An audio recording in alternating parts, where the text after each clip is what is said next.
Hello, everyone, and welcome back. I'm your host, Ariane, and today I have a remarkable guest with me.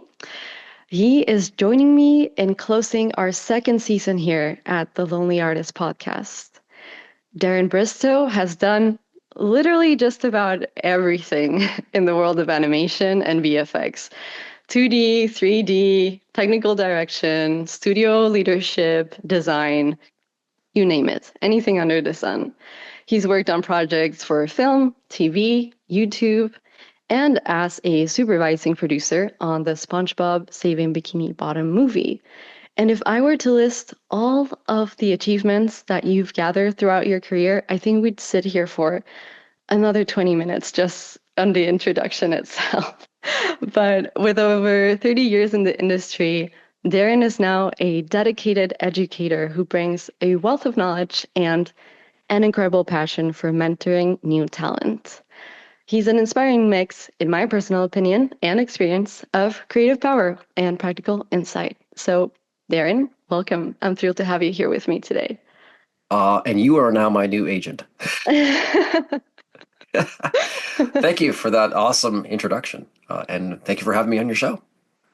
You know what it is? It's the podcast voice. It just sells anything. You just have to read it with that voice and Well, I and listened and to a few episodes in preparation for today, and you do a great job, of course. I mean, now that we're colleagues, for the listeners of your show, until a few weeks ago, we were professor and student, but now, upon your graduation, we are colleagues. colleagues. So, That's yes. exciting. That's And I've got to know your skill set well. So, of course, you have a yeah. podcast on top of everything else that you do. Yeah, this podcast came about from, the pandemic. I was just kind of in a rut. I was bored. I was lonely. I was like, how do I reach out to artists? We're all introverted. Maybe I can just interview them. Well, that's And funny you now say we're here. introversion because we talk a lot about that in school too, right? Yeah. The artist mind and the creative brain comes with it imposter syndrome. It's quite a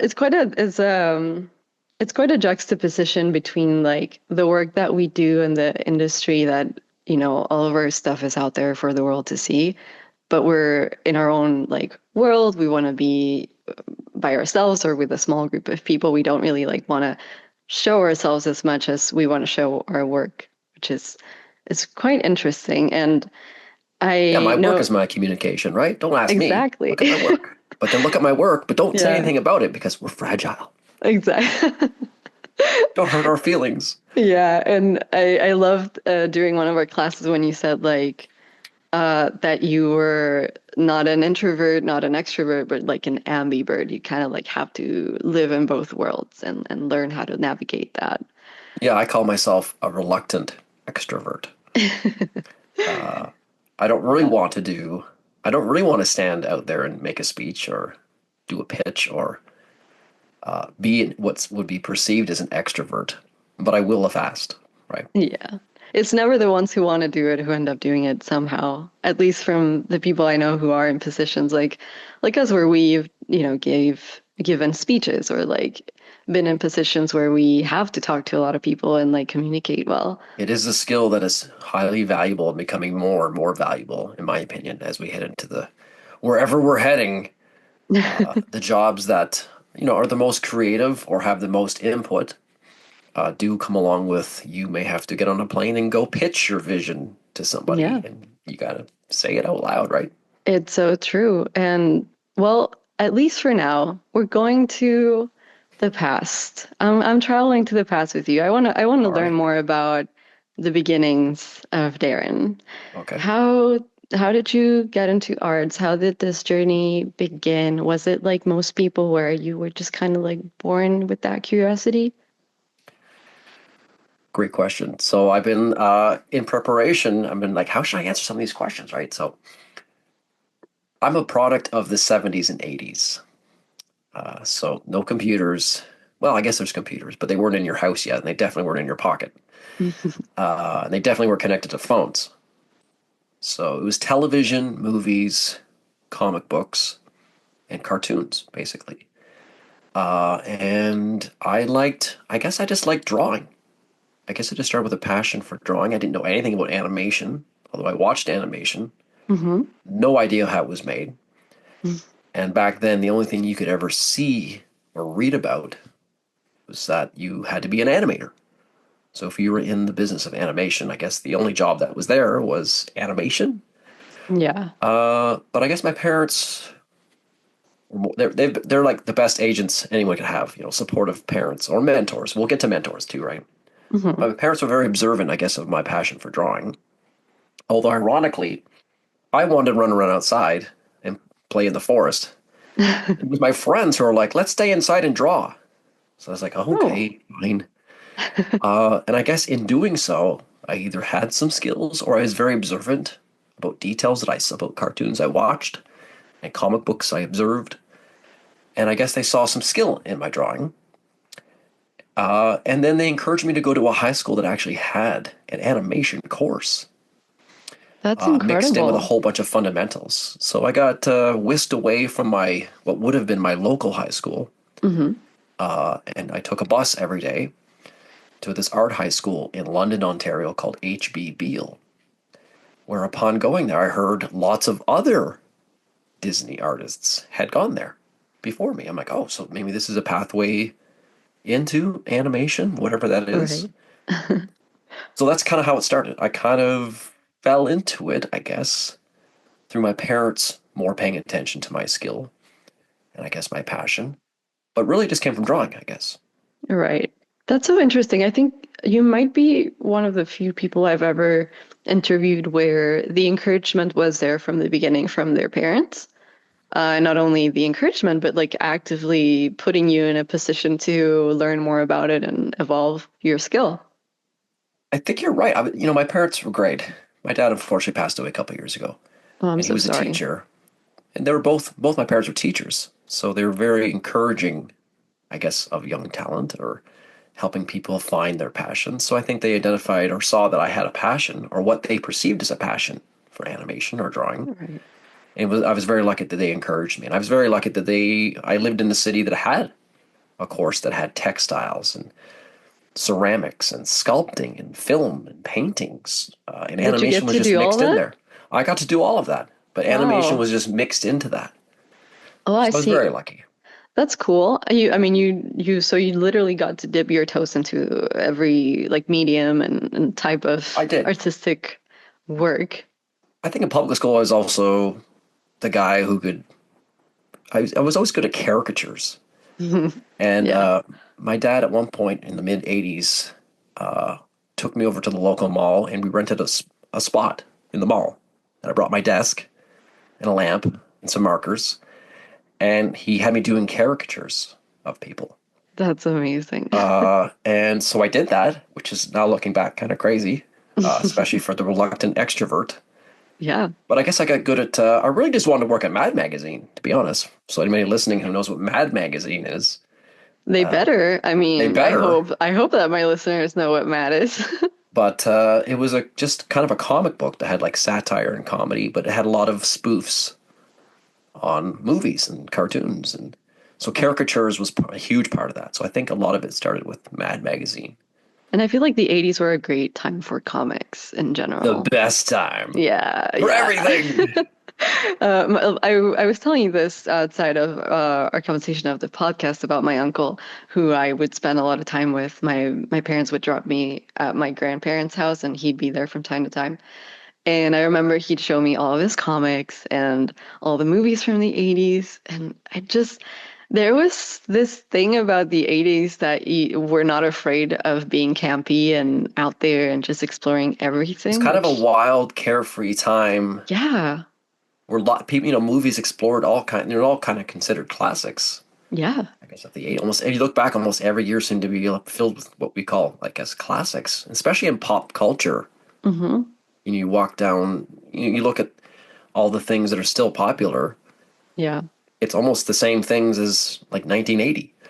Yeah, I mean that I think that's why there was such this like momentum of it in the beginning of the what was it like the 2010s where there was a lot of nostalgia behind the Yeah. 80s and we kind of like regurgitated a little bit of it, but I guess the modern version of it that was interesting to see. But yeah, I think you were just at the right place at the right time with the right people from what That I'm could be hearing. the secret of my entire career, actually. And actually, one thing I wrote, made some notes, and one thing it would, to tell people would be to be aware when there's an opportunity. Some people, opportunities are right there and they just fly by because they don't recognize what an opportunity is. So I think if I have one skill, it might have been to like recognize, hey, that's an opportunity, Right. and I should try that, right? Because I was never a fantastic artist, Hmm. right? I was good, but I didn't dedicate myself to drawing as much as some people and students like yourself do now. Like I drew, but it wasn't all the time. I was more of an Right. observer, I see. right? Do you think you were aware of that at that age? Probably not. But I just always liked to learn new things and was interested in just learning different ideas and different styles. I was also pretty good at adapting to styles. And I think back then we kind of had to do that because if you wanted to draw, there's no YouTube videos. Right, right. We had to look at a comic or a Hmm. cartoon or whatever, look at it and then replicate it. Look at Right. it, replicate it. Oh, that's not close enough yet. Got to get Yeah. closer. So And you it was all like an dissecting, analogous too. So like right? you literally have to hone in on your observational skills. And there's And a connection to music too, right? Somehow in the yeah. arts. So I was kind of a late bloomer. Well, not kind of. I was. So I was a nerd all through public school. Aren't we Definite all? nerd. I guess so. But I had the what would be if it was a character design, it'd be the stereotypical nerd character. Yeah. Especially into high school, and it wasn't until middle of high school, especially being surrounded by really diverse artists, where I actually also discovered music.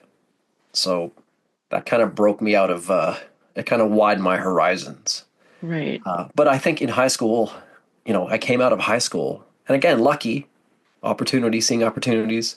I came out of high school with an animation VHS demo reel. Wow. That's So unheard of like yeah, especially back then, I feel. it wasn't good, but But it was something.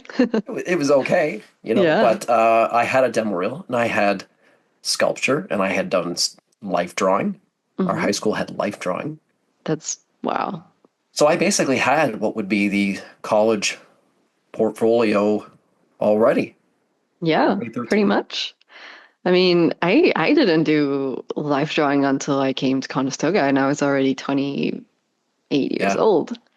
That I should is, be much more talented than I am, but back then I didn't really, yeah, I just said about how I recognize opportunities and seize them, but also in high school, you're kind of a punk you're a and teenager. yeah, Your you're a brain is not fully teenager. developed. In the hindsight looking back, I would have been even more focused, but I was Right. at least guided me towards, hey, I think animation. I also got, in the summertime, I'd be called back in through all my classes from the teachers to go back in and then erase all my drawings from the textbooks. Oh, And I remember telling my science teacher, I said, look, one day this is going to change, buddy. One day you're going to be paying me to draw on these books, okay? But yeah, he's like, just keep going, keep erasing. yeah. So I would literally sit there and spend like an hour erasing everything in the science book to make sure it was Oh my back to, God. because someone else was going to inherit it next year. Right. Yeah, yeah, yeah. I And at wonder if they least, still do that. I had to do that too when I was in school. I remember we'd just get the hand-me-downs of everyone from the year prior. yeah. I So don't everyone I was don't looking see at me that. going, hey, you're the guy who likes to draw all the time. So I guess Yeah. it felt like natural for me to gravitate towards animation. But I didn't know what I wanted to be. Like I said, the only thing I think all of us knew that you could be was just an animator. Right. Like that's the only job title in Yeah, I the don't know who animation makes the industry. Yeah. backgrounds and the painting and whatever else, Right. but I guess animate they do it all. Right, right. You know, So it's so funny. When I was growing up and I saw animations, I thought the job position was called caricature artist. I thought that was the title, and that was the only job there was. And so when they would ask me what I wanted to be, I was like, I want to be a caricature artist. there you go. Yeah. But, I feel like you and I have this thing where yes, we are focused in the industry of animation, and that perhaps is what we do in our career. But we are kind of like a jack of all trades. Like we're interested in so many other disciplines that come with art. So I wonder, especially at that age, with so many possibilities going on at once and not necessarily having the information of like what positions were out there in the industry, if you could have gone in a very different direction before you landed and like actually working in the industry. Well, I really like movies, like Mhm. not animated movies, Right. movies as well, like live action movies, especially, child of the 80s.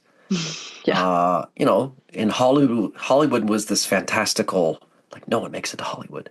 But then in Right. high school, hey, no, Chuck Gamage, who's a Disney animator who worked on Roger Rabbit, he went here.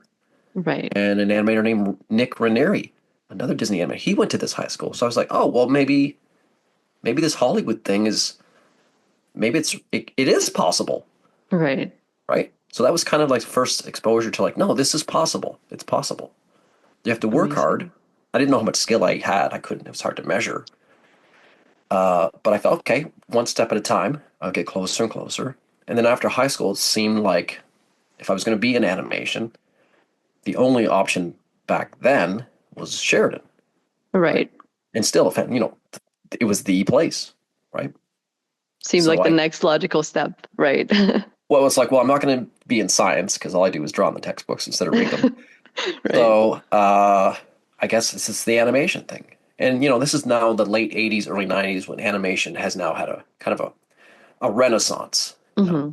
Who Framed Roger Rabbit kind of and Little Mermaid kind of put animation back, Right. I guess, in the public spotlight. So, Hmm. and Aladdin was being made, stuff like that. So it was So kind of a good time, right? when you came out of college, like what was the state of things still like that, or was it just when the 3D started hitting the industry and everyone was kind of like No, going, I was in the industry a couple of years before "Oh, I 3D. see." So I So, hit the tail end of light tables hmm. and cell painting computers where only this small team downstairs somewhere that, Right. took all, instead of scanning the cell paints like they used to, or the cells and filming them under an Oxbury camera, this mythical team on this thing called a magic box called a computer were now digitally painting You're right.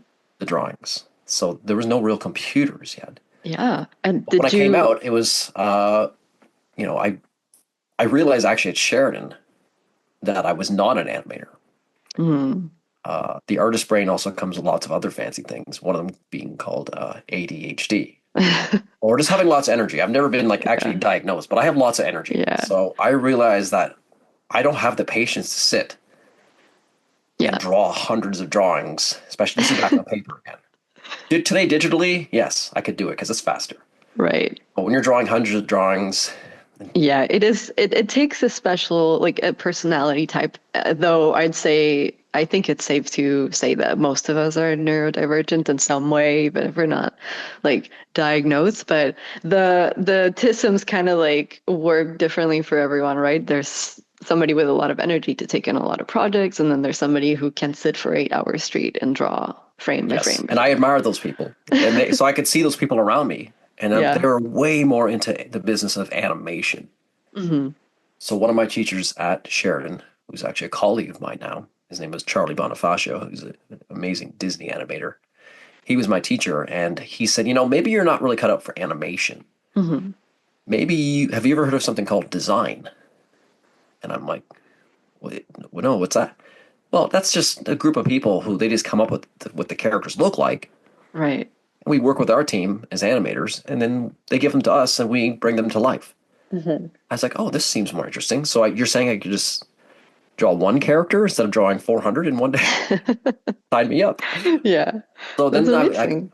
Sheridan kind of exposed me to the different positions available at that time within the production pipeline. So Right. design is something I now realize, which now looking back, I'm like, that's kind of what I think I always was. I always like coming up with the character ideas and designing Hmm. Of characters in a course. specific style. I kind of became like a chameleon. Hmm. Did you find like pleasure in being able to like do all these different styles? Was it something that was fun for you? Yeah, well, and we talk about this in class because I call it two pathways to the gold, right? One is to be a chameleon because that's kind of a lot what you do in the industry. Most of the time, Hmm. as designers, you're not showing up to a project and bringing your style. You're, merging into a style that's already set. Hmm. which I was good at. So I didn't really have my Right. own style. But the other pathway to the gold is like you have your own very super distinct style, and you Yeah. can't merge or you copy other styles, and that's kind of a good thing, right? Yeah. I So feel like I went both that can path. be an edge of like, what is it called? Like a sword with two edges. I'm terrible with Well, we idioms. talk about that in class. If you can be both, I Yes. encourage to do both, right? And if I Yeah. could look back to mentor myself, it'd be like, hey, try to do both, right? Yeah, Try to copy, but for also, sure. hey, develop your own style. So it's never too late to do that. But I'm saying if I had Hmm. started developing my own style way back then, who knows? But I mean, I kind of fell into the path of like, hey, I can, you give me something, Hmm. and I could break it down into what I call design markers, Right. like a recipe, and then I could Yeah. quickly copy that. And I think like that works really well with one of the qualities that you say you've had since you were young, like being observant. I think we talked about this during class too, but like whenever you're pursuing something like design and you're trying to adapt your style to the idea of somebody else or a specific style, like if you are capable of realizing what are the markers that make that thing unique, then like you're golden. You can do the best job than anybody else. Yeah. Yeah. I mean, I guess if I was in music, I'd be a session player instead Okay. of, because, in art, in music too, like if you have your own distinct sound, that's how you find those people are the Right. ones that rise to the top usually, right? Yeah. Or that we know of. The rest of people who can copy something. Hmm. So I was learning guitar at the same time as I was uh, learning how to draw at the same time. Yeah. So I was listening to music and dissecting. Hey, how come this guitar player sounds like this, Yeah. and this one sounds like that? Right? It's these little things, right? Yeah. So it's all the little details. So I'm kind of a technical person too, I guess in a way. So I was like Hmm. looking at all the little things that add up in the recipe Yeah. and You copying sound like them. you just love to dissect. I do, I do, right? Yeah, of Movies, course. art, all of It's it, right? it's very satisfying to dissect things and like be right about your observations. At least like I feel like that way as well. I always like to know, like this one thing that this director does that I know is this director because they do it a certain way or they Yeah. film something a certain way, or an animator or an artist. But so you started your career in design after you Yes. were steered away from animation and realized that what you were More advised to look advised. elsewhere, right? Yeah. So Uh, what was your first job in the animation industry? Was it in design? okay, well, we're going back 30 years now, right? So Yes. back then there was like two studios in all of Canada, Yeah. and they were only open for 4 months a year.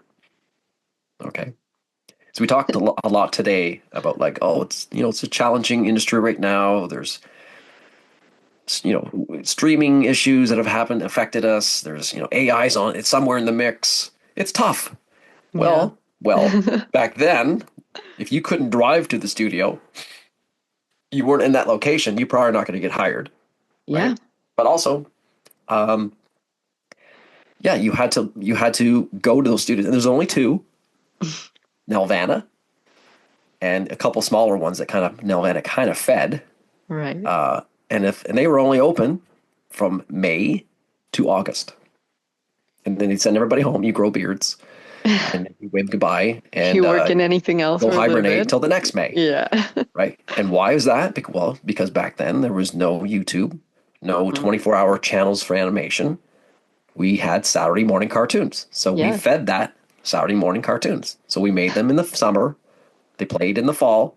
We went to hibernate and came back in the May. Right? But again, I came into the industry just as 24-hour channels were starting. Right. By the time I came in there as a designer at Nelvana, things were starting to kind of change. Hmm. Things were open longer. I got Right. asked to stay on through the fall, right? So I kind of emerged at the right time. See, Timing is this is everything, this is right? the theme for you. You're just there at the right time. I have good And timing. Not for and animation. I'm not saying this is like purely out of luck. I'm saying you probably put yourself there, but still, it's great that you were able to come out at the right time as things were amping up. Yeah. Uh, and And I had a getting, portfolio that was cartoony, right? Because, yeah, like I said, I'm a child of the 70s and 80s. So a lot of cartoony stuff, Warner Brothers, Hanna-Barbera, right. that kind of stuff. So I emerged from Sheridan with a cartoonier portfolio. I was lucky that the show that Nelvana was hiring for was called Eek the Cat, which is very cartoony. It's almost like it was if I had a style, it would be that style. Amazing. It was So like I made for I was you. on that for 4 seasons, Right. and it was fantastic, right? So I was lucky, because I after that show I ended up on a show called Rupert, which is the other end of the spectrum in terms of style. It Yeah. was very difficult to A get into challenge. that one, and it takes a lot longer Yeah. to do it, right? I can imagine. And that's the thing. Like, of course, there are challenges now. And there were challenges then, and the challenges were different for each of us. But I can only imagine like trying to do a different style and not having like that much of it out there, like online or anywhere for you to reference or like help yourself work through it. The only thing you could find was books, or once we got to Sheridan, or once we were at Sheridan, we were rubbing elbows with people who were in the industry, so they would Hmm. share with us their, seventh generation photocopies of model sheets. I've Right? seen some of those. They look terrifying. They were like I said, seventh generation Oh photocopies. my So it's like gosh. these blobs are looking at trying to copy. Is that how they do Bugs Bunny? Yeah, but Yeah. yeah, it was a good time. So I merged into the industry in '94 Hmm. when I was in second year, and then that '93 is when Jurassic Park came out, and Mm. computers were around. In the history of computer animation, it went back to the early '80s. Some Right. movies, but it wasn't as impactful and as widespread as what Jurassic Park did. Yeah, I mean, I, So I when that can I came can out, imagine then people were like, wow, wow, well, this it is was wow, but magic. it was also like, oh, we're all dead. Like Yeah, that's bye bye drawing. kind of like now. Kind of like now, probably Yeah. worse. It was probably Hmm. worse. It's like no one wanted anything 2D, Right. right? So it was not And only animation, like if you draw, you're dead. yeah. And also, it's if you draw anything that's like animation or cartoony, we all want CG realism now. Right, right. And I think like there was no point of reference like there is now of like those kind of things come like having a peak and then coming down. So it Yeah. must have been even more terrifying because you don't know if Well, there's that's it. also, and that stuff was only seen on movies. So Hmm. if you worked on television shows, there was no CG shows. No, are you kidding Right. me? It was so new. The software was so new. There was, I think there was like mainframe, and they did reboot. And then I ended up on the second CG, or one of the earliest CG shows after mainframe made Well, reboot. that's a perfect segue because I know that you started with design, but from reading all the things that you've done, I mean, you've literally had like almost every job under the sun within the industry. So how did that come about for you? Like, were you just somebody who was open to accepting roles where perhaps you not didn't necessarily like know exactly like how to do them or like Well, I'd like to say I had a master plan, but I kind of just, like I said, I think I was aware when an opportunity was presented to me. Mhm. And I think I was always instilled with again, it could be the introvert mind. It's like, I don't want to go stand in line behind the hundreds of people who want to be animators. Hey, there's Mhm. no line over here. Right. What's this line up for? There's only one person in it, or there's nobody standing there. Oh, Yeah. this is to be a CG modeler. Oh, okay. Well, can I do that? Well, you got to make the characters. Do you know how to do that? Yeah. Well, I can draw them, but I mean, Eh, if you teach me the software, I'm sure I can just model them. right. So I kind of fell into it that way. They looked at my portfolio and said, "Hey, there's a show coming. We need modelers. Hmm. You want to be a modeler?" So I said, "Well, if you give me some time to ramp up the software, that sounds great." So I did. And Amazing. most people are like, "No, that's the devil. Don't do it." Oh, But I'm like, "Well, it's coming and it's not going away." yeah. And I kind of felt like I had exhausted all my 2D. By this time, I worked on a bunch of shows, Hmm. and I was ready for something, a new challenge. So Right. it's a cross between introvert. There's less people standing in that line, Yeah. and The curiosity too, I feel. curiosity, Yeah, ADD, I for guess, right? Like, sure. what's over here now, right? Yeah. Especially in art, I don't think there is a set path. to anything, to like the way to do this career with any of the disciplines. So I'm always curious to see like how everyone finds their way into it and they tackle the life of it, which is it's a unusual life compared It to is. like Being in most people. animation, it's kind of like being in, I kind of see it as being like an actor. Yeah, You have to pretty kind of much. reinvent yourself. Yeah. What have you done for us lately? What's your biggest hit lately? What have you done? Right? Yeah, exactly. And I think I saw an interview recently of I think it was Meryl Streep, and she was talking about like how with acting, because it's also kind of like a gig economy where they get jobs for periods of times and then they don't have it to do anything for other periods of times. Like she was saying how it kind of teaches you to be comfortable with one, not knowing what will happen next and not trying to control it. Hmm. Also staying present when you don't have anything to do because you put so much of your passion and energy into whatever project that you're doing that you kind of like have to learn how to bring yourself back to, normal life, Yeah. mundane things, laundry, No, you're right. course. Being in production, it's showbiz, right? Yeah. So there is the element of like it can be addicting, right? Like I like being in production. I like that we're making Yeah, a show that the whole world's going to see. exactly. Hopefully, right? I think I fell in love with production once Hmm. got into production more than even liking design or modeling. Hmm. I fell in love with production, right? You just snatched my question out of me. I was just gonna ask you what your favorite thing was about the industry. Probably production because I love working with people. I love collaborating. You meet so Yeah. many neat, interesting people. And Hmm.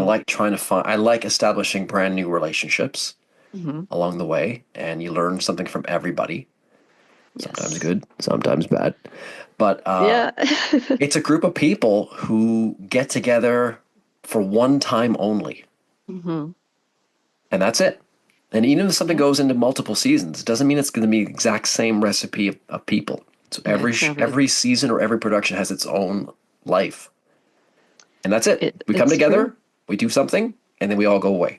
Yeah. And you know what it is like, I think no matter what's going on like in the world or in the industry or even within a show, everyone's so passionate, like truly passionate about what they're doing because in order to get to work on those types of projects, you have to be that like there's no I mean, I'm sure there's people who aren't maybe as passionate or maybe as dedicated or whatever, but I think it's a minority for sure. And so it like concocts this perfect recipe of a very intense like Yeah, you community. never have more time than you need. You have just enough time, hopefully, and Yeah. that's part of it. Like what can we make and how great can we make it in the limited amount of time that we've been given, Yeah. right? Because you're never the saying is you're never finished.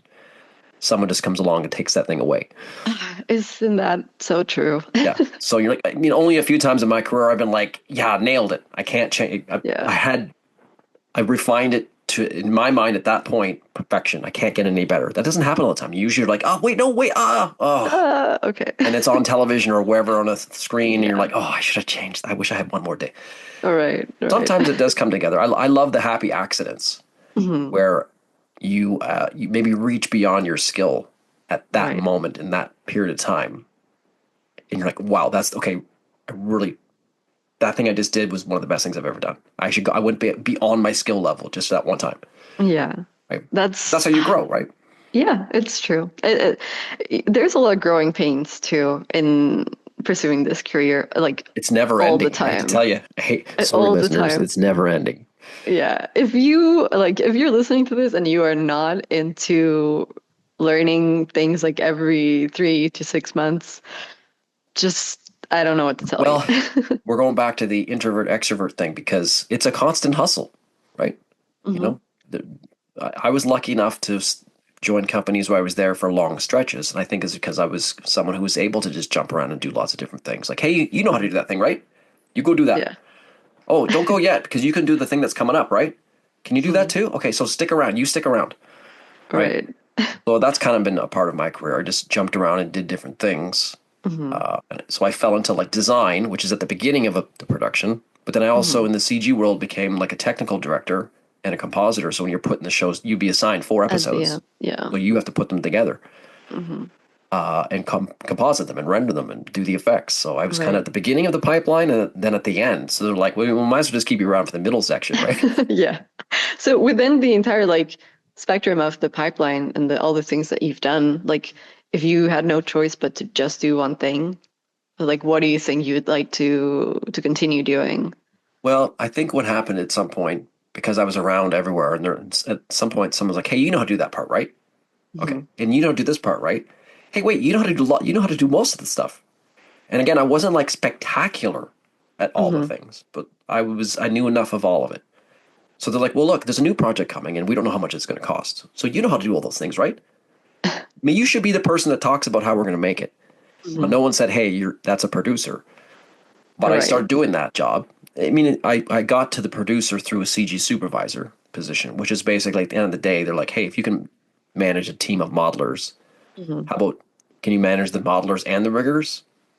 Okay, how about the modelers, the riggers, and the TDT? Okay, look, how about you just be the CG supervisor? Yeah, just manage It everyone, doesn't please. mean you're the greatest technician or Hmm. artist. It doesn't mean you're the greatest at all those disciplines, but you know enough to steer it. And maybe you have some Right. extrovert skills to manage a team and report where we Right. are, right?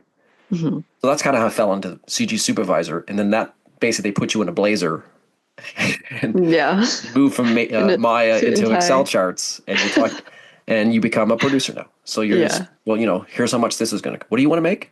Okay, well that would probably cost this because we're going to need that Hmm. many people. It's going to take that much time. Right. So I kind of fell into producer. So I knew the business side, and kind of when I fell into it, usually producers and artists don't mix. Right? Hmm. It's like these are the people that manage the These money. are the Yeah, suits. these are the art people. These are Stay the away from each artists. other. Don't Yeah. talk. How dare you talk? Don't Yeah, interact. no, stay away. And artists are dubious of the producers, right? A little bit scared Yeah. of them, right? So I I kind of can I felt can like I see could. why. Well, I kind of felt like my superpower was like, hey, I was like one of the inmates who got elected to be the warden. Not that animation studios are prisons, but basically it's like, hey, we trust that guy, right? Yeah. He's on the other side now. He's in the blazer, but we trust him because he's one of us. Yeah. So they would trust me, right? Hmm. And I've always gone through my career with the idea that the truth is the easiest thing to remember. So I was honest. You may not Yeah. like my honest answer, but it's honest. Yeah. So I think I could jump back and forth between producers, but also artists. Right. So that's kind of And what and you've became my been like part superpower. of both worlds, and I think that really helps because you understand both sides, and so you can more easily look for common grounds or like try to, Yeah. And you along the know, way, your confidence does build. So my yeah. confidence, I kind of became more of an like I'm really not an extrovert when left to my Hmm. own devices. Right. But at the Yeah. studio, I became more and more extroverted just because that was the nature of the job now. Like I'm on phone Hmm. calls all day or I'm meeting with teams. Like, what's the problem here? Right. Right. This is on fire, right? How are we going to fix it? Let's all get together. So I love that. It's a constant problem solving, Yeah. which for someone with ADD brain, it's perfect. It's a perfect Yeah. marriage because You're just every like 5 minutes looking at something's all the exploding. fires and putting them down. Basically, something's on fire all the time. So you go Yeah. from fire to fire to fire. And Yeah. because I knew the art and the technical and also how much Mhm. it costs, Yeah. that with a modicum of extrovert skills, I feel that's where I found my mojo, right? Yeah. And a lot of people spend the big chunk of their life or their career looking for that, like the one thing that they know they can do really well or that they like a lot. But I think like you kind of again fell into it where at the right time at the right place. You looked and you accepted the opportunities that you were given and you kind of like flourished that way. I see it But as I'm this. sure, When someone says, "Who wants to do this thing?" and there's a line of people, yeah. step forward if you want to do this thing. And then like two people step forward. I feel like when someone said, "Hey, do you want to manage a team?" I didn't step forward, but everyone else stepped Yeah, back. step back. So they're like, "Oh, you there?" Yeah. Because not everyone in art wants to be a manager of some kind, or Yeah. because that usually comes with managing others. And Hmm. artists can be difficult and finicky, and I know because I am one. Yeah. But so I kind of got that's what happened. Basically, I think I just Hmm. when everyone else was stepping back a step because they said no Yeah. thanks, I was the person standing there going, "Oh." Oh, Okay, well, I guess well, I'll try that.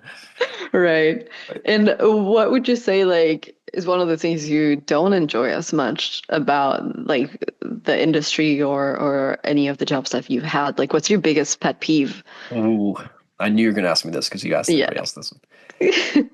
Okay, look, this industry, like I said, it's showbiz, and there's money. There's a lot of money at stake. I would say my pet peeve is there's a lot of people who are fake in this industry, right? I would say to try to avoid those people, and definitely don't surround yourself with those types of people.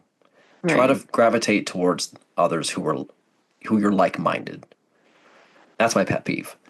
Yeah. Because you have colleagues, and sometimes we call colleagues friends, Hmm. but that's not the same thing. No. Like I said, we get together and we spend an inordinate amount of time with a certain small group of people, and you become friends. But then when you go to different projects and move around, because animation is also transitory, Yeah, you fall out of touch with people, right? of course. Because yeah, are they your friend? Yeah, of course, but maybe they were more of a colleague. So Hmm. pet peeve is like be careful. You know, I've been now very careful who I surround myself with. I see. Right? Yeah. Well, and I think I say this a lot. I probably said it a lot in my podcast or in general, but I live by this phrase that says like the people who surround you design you and you design them back. So true. And Uh, we have to be picky about who designs us. 100%.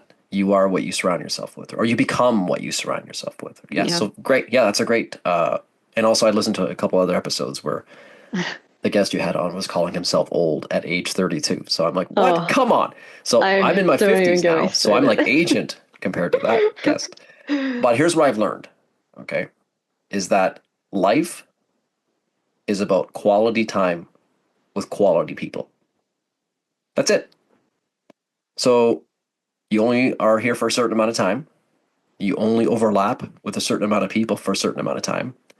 Find the people that champion you and truly respect and don't take for granted what you have to offer. And that means personally, spiritually, artistically, try to find people who are like you that make you better, but also be aware, very aware of when you're maybe surrounding yourself with people who are not doing that, right? Right. And to get yourself either out of that situation, or if you can see it before it happens, avoid it, right? Yeah, That's I my pet agree. peeve. That's my pet Yeah. peeve. There's great people, but there's also people who are not so great. Yeah. I for sure. I think So find especially find the champions, or find them. We call them mentors, right? Mhm. Find good Yeah. mentors. I think and especially in art, mentors have always been such an integral part of like moving us forward with skills Yeah, and find someone who will culture. champion you, is what we say in the Yeah. industry, right? I love that. Would you say that's like the number one lesson you would like people to take away from your experience?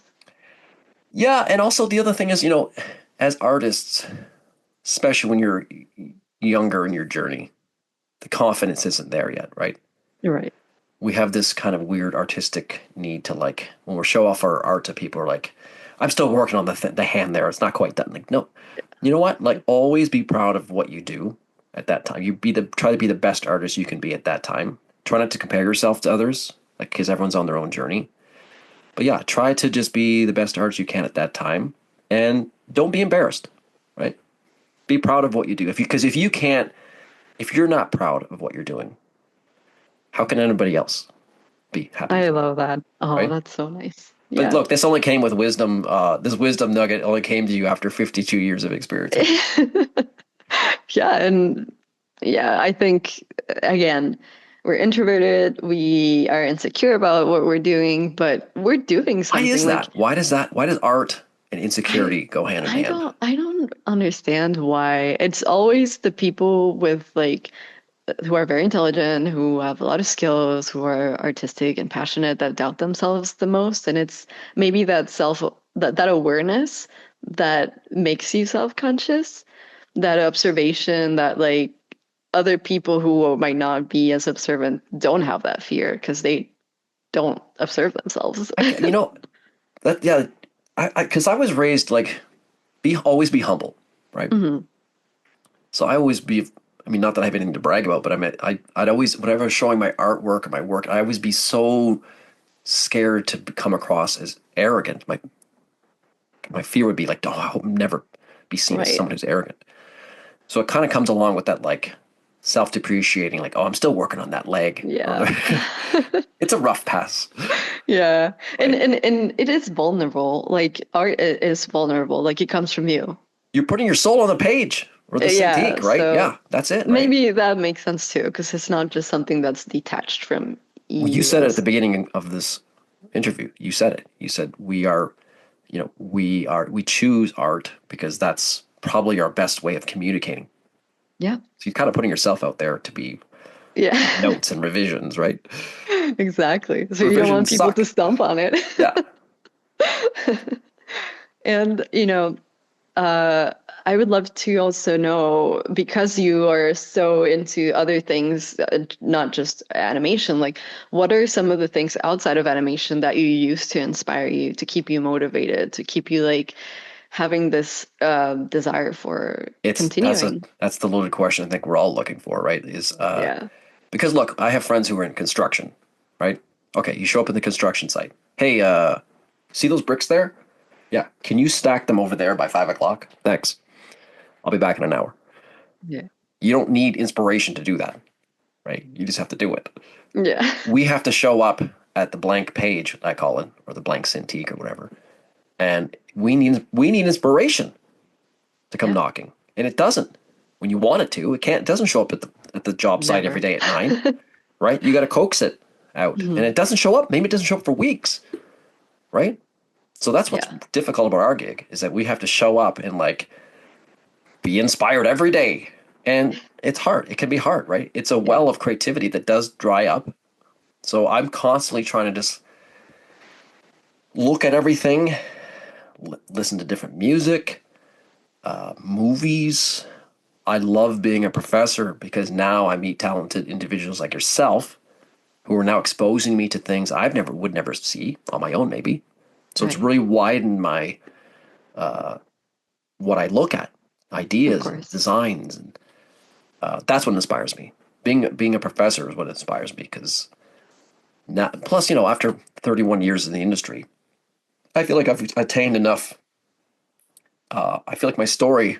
I went out with what's the word? They call it tilting windmills. I've tilted enough windmills. I feel like it's time for me to give back, right? So when I got my It's like the master's, natural step for yeah, I'm you. like maybe I'll pursue being a professor. I think I could Yeah. because I actually started my career early as a professor. I actually worked at Nelvana for one season, and then I Hmm. was asked to be a professor at this local college. And as I was standing there talking, I'm like, what am I doing? These people in the class are like maybe a year or two younger than me. Yeah. I can't be teaching. I haven't done enough yet. So I Yeah. went out and did a bunch of stuff, but now I feel I've done enough that I can give back enough, and it's really satisfying to help artists find their path or guide them to their next stage of their journey. But also, they feed me. You feed me with your art and your ideas, and your inspirations is what inspires me. So that's what keeps me basically looking. And to answer your question in the longest way, music is a huge thing. I love Yeah. music, right?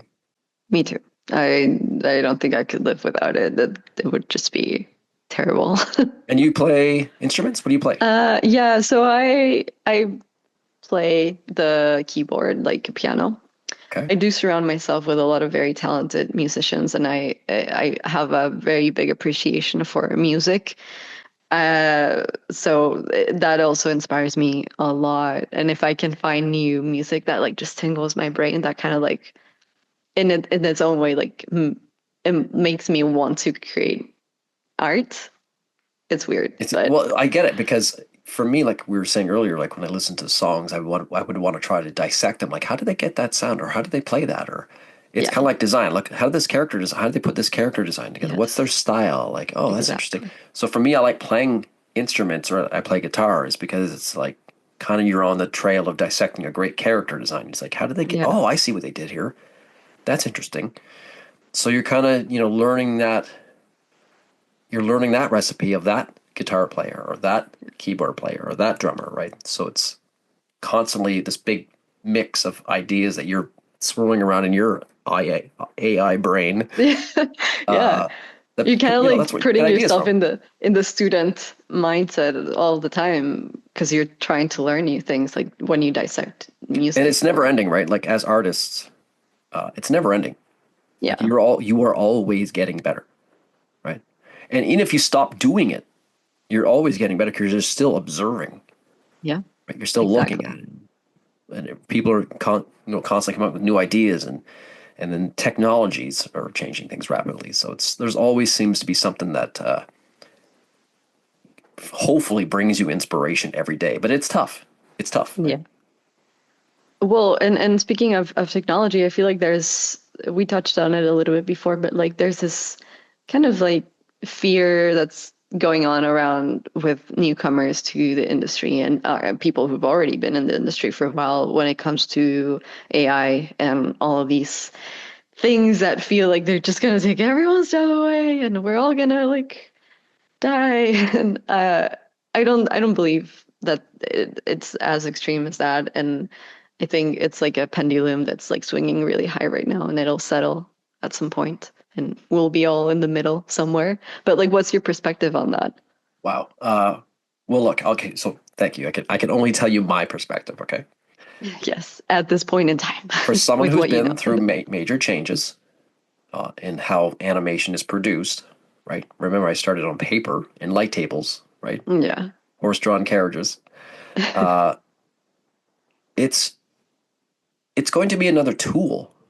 I still feel very strongly that it is just like the ultimate assistant. What it'll be in 10 years, five, I don't know, who knows. But right now it feels like the ultimate assistant. But if you don't guide it with the right instructions and then know what it spits out back to you, if it's actually achieved what the desired result you're searching for is, then it's just as bad as a paintbrush with no bristles. Right. Yeah. So to me, it's still about mastering the foundations of art, the fundamentals of design, the principles of animation. Will we be prompt artists and then curators of what comes out of this tool? Possibly. But if you don't go in with those, like I said, the foundations and the skill to shape what it spits out, it's it's not going to, it's no silver bullet, I think, in my opinion, Right. that's going to do it right. Right. Yeah, and I think people know what's good and what's bad. Like they know without knowing techniques. Like the people who will eventually consume it, like they'll know if you did a bad job or not. So Well, here's the other danger. It's not just. Here's the other thing I would say to people: why are we always talking about AI?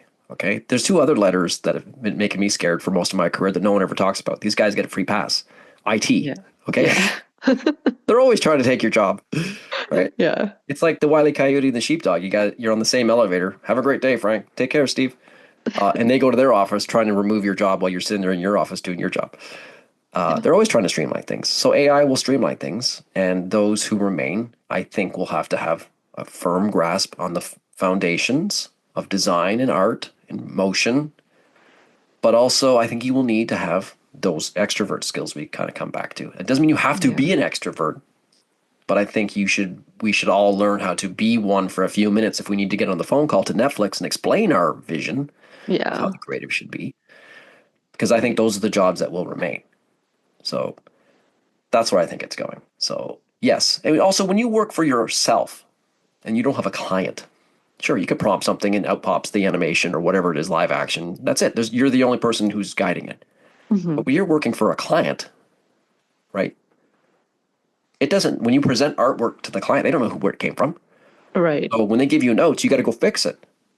So when you could be sitting there prompting all day and it may not do the thing that you're trying to get it to do. It's going to need your hand and your eye, yeah, right? like So that human touch for sure. yeah, so it could iterate for us, and I still think it's going to take us with the skills to take it from 80% to client approved 100%. But Yeah, the problem is that with art, it is subjective. And just like food, there's people out there who love garbage food, can't recognize that that's crappy food. So yeah, there's large faction of us who are not artists or technicians will watch stuff because they don't realize that it's inferior. Yeah. No, it's very true. Right? Artists can tell artists when it's like, hey, that's not very good. Yeah. But the majority of people out there, hey, was that funny? Did I laugh? Or did I cry? Or did it make me do the thing I was supposed to do? Yeah. They may not recognize or appreciate the nuances in the layered shaders you had going on there. Right? So it's kind of a Well, waste sometimes. and I do feel like there must always, or there should always be a space for like that, like artisan type of work. Like the traditional animation is still in here. Like people still animate things by hand. Perhaps it's not something that you do in the industry, but independent studios do it. There's films and festivals that still do it. Yeah. Stop motion still exists, and you wouldn't think that anyone would want to like move a puppet Yeah. around physically. When you think about how animation was made, anything, it's a kind of a miracle anything gets made in animation. How about we take every drawing and we draw hundreds of drawings that will Yeah. add up to 1 or 2 seconds, and we paint them on acetate and then flip the acetate over and paint them and scan them and then film them against like what? No, this sounds like way Yeah. too much work. Exactly. Right. And I think there'll always be appreciation for that. And people do get sick of things. I mean, they got sick of a specific 3D look when it just became oversaturated, and they will get sick of a specific AI look that will come about. So, Well, look, art is about putting your soul into something. yeah. And I think, you're right. People will feel like a lot of this stuff is kind of soulless. I want the soul. I mean, I'll forgive the perfectness of it. I don't need to have the flashiness that maybe we got used to, but I feel like the soul's missing. Can you bring the soul back? And look, the reality of the business is unless you're paying for your project yourself, someone's going to be paying you to make it. Yeah. And they may or may not be an artist. Usually they're not artists, Mm-hmm. right? And they'll say, hey, make that more yellow or make that faster or make it whatever. You have to go in AI. You can't just make that more yellow across 800 scenes. Like it may not be as Yeah. easy. Like you're going to have to do some stuff yourself. Yeah. I've seen some people where like it's kind of become a meme where you input an image on like any AI that makes images for you, and you'll be like, don't change anything, just change this thing. But it can't do it. Right. Yeah. Change everything except for the earlobe. Yeah. Right. And it just doesn't Oh, do damn it. it. It gives you a different image Right. every So single time. when you're making it for something else, I mean, I think a lot of this AI stuff I see out there is like usually some of it's garbage, but some of it's fantastic. And it's usually one person who made it themselves. They didn't make, there's no one reacting to it and say, make that this and change that. I don't like that. I know you thought that was great, but I don't like that choice. Go that way. Yeah. So I think it's still going to be, in terms of large scale productions. Will it take away positions? Of course. But will it take away as many as the people in IT who are trying to remove automation? Is same. Who knows? But I mean, you're still going to have to sit down in front of a blank page at some point. And if somebody who's paying for it says, I want it to look a little bit like Arcane, maybe a little bit like Nimona, and yeah, put in a little bit that we like the bad guys. So can you go back and fix that and make it look like that? Well, how do you prompt that for it to understand? You have to do that yourself. You'll have to get in there and maybe massage what it spits out to you, right? Exactly. And I think we're seeing something more and more nowadays where like with 3D, they're trying to bring 2D back into it. And like with anything that's AI, there will come a time where we'll want to bring things back into it that were made by hand too. So I don't think the world is ending, and I don't think that's your perspective either. And And we forgot the major thing. It's storytelling too, right? And when we we learn animation, we're also learning about telling impactful and engaging stories. So, the tools of AI might fall into the hands of people who are not storytellers, and I think we'll be able to tell the difference of someone who's a yeah, good storyteller. I mean, like I own a hammer, but I would never ever tell anyone I'm a master carpenter. exactly. Right? So storytelling is also where it is. How to tell a story, right? How to tell a real story, how to create engaging characters. Forget about what they look like and how they move. Like, how are you going to create it in an original, engaging character that's new and unique? Well, I think that comes from heart. It comes from someone who is there behind the machine, Doing typing like words in. the actual storytelling. And soul. Does you're it have true. a soul? Right? We forgot to mention that, but yeah, animation is so tied into storytelling. There's no animation without storytelling. So Yeah. that is something to keep in mind for So I sure. would say to younger artists who are starting their journey, don't dismay. To me, it feels like when CG rolled out, it's just, oh boy, let's see where it go. No one really knew where it was going to go. I mean, at the time it came out, I think even the Katzenberg said that 2D animation is dead. Well, it hasn't died, so Yeah. we'll have to see where it goes. But I mean, we should all kind of at least be aware of it and learn what it can and can't do to understand how we may need to use it and where we can use it best. Yeah. As costs of productions come down because of streaming, you can't recoup that money on streaming like we used to at the theaters, DVD Hmm. sales, and all that kind of stuff. Yeah. AI could do something that could actually maybe save our careers or save our industry in a way. So I'm kind of learning it and understanding it and seeing where it's going to go, and be ready for any change that comes along. Right? Yeah. Well, Darren, we've arrived to our final question. It's Uh my oh. favorite question Okay. All right. because I never know what to expect. Like everyone always gives me different answers. So if Yeah. you could have any magical art power to help you in your artistic process, what would you like that to be? Oh wow, that's a good question.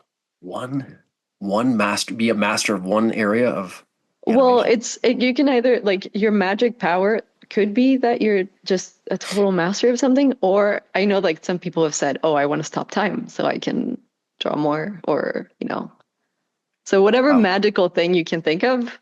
Painting. I wish I had spent more time learning how to paint traditionally, Mm, so I could have transferred those skills into the digital realm. I mean, I can do it, but my command of like painting traditionally is where you really learn how to mix colors and light. And yeah. I wish I became a really good painter at some point. Well, painters are the ultimate observers, so I can see why. What would be the medium that you would like to master?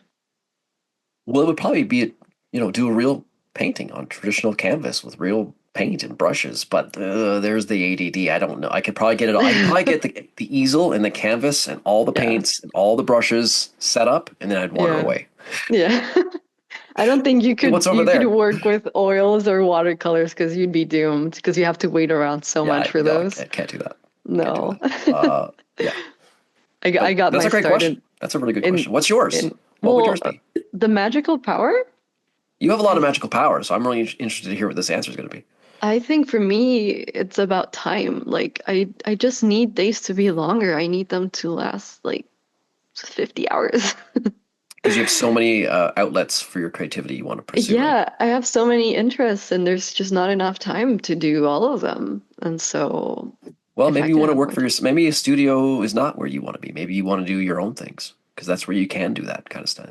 Yeah, I think, I'll probably dabble in everything before I land somewhere, but it's probably the route of owning a studio and like doing my own projects and trying to mix everything and bringing all of my peers with But me don't to, own a studio because you get caught up in all the semantics and day to day of a studio. yeah, Just be the studio. Like yeah, you have the skills. I think you could just be the studio, but don't run exactly. a studio. That'd be a waste of your skills. Yeah, for sure. And of time, it would be a lot of time wasted just doing that. Exactly. But yeah, wasting time doing the thing that you shouldn't be doing. Right. Hmm. Put your lean into your superpowers. Right. Yeah. But Good answer. that pretty much wraps up our interview. I don't know if there's anything else you'd like to mention to anyone listening who's interested in pursuing an art career, a career animation, or just in general. I would just say, if you're, listeners, if you're new to the game, don't give up. Don't be dismayed. Keep an open mind. Try new things. And we talk a lot about in class about, luck. I don't believe luck is a thing. I think you make your own luck. Crossing your fingers is not a strategy, I say. Luck is when you are prepared when an opportunity arises, right? So that's what I would say. Don't count on luck. Lean into your passions. Don't give up and keep going. Right. I'm interested to see where you take this industry. Amazing. Thank you. Thank you so much. Yeah, thank you. This was fun. That was great.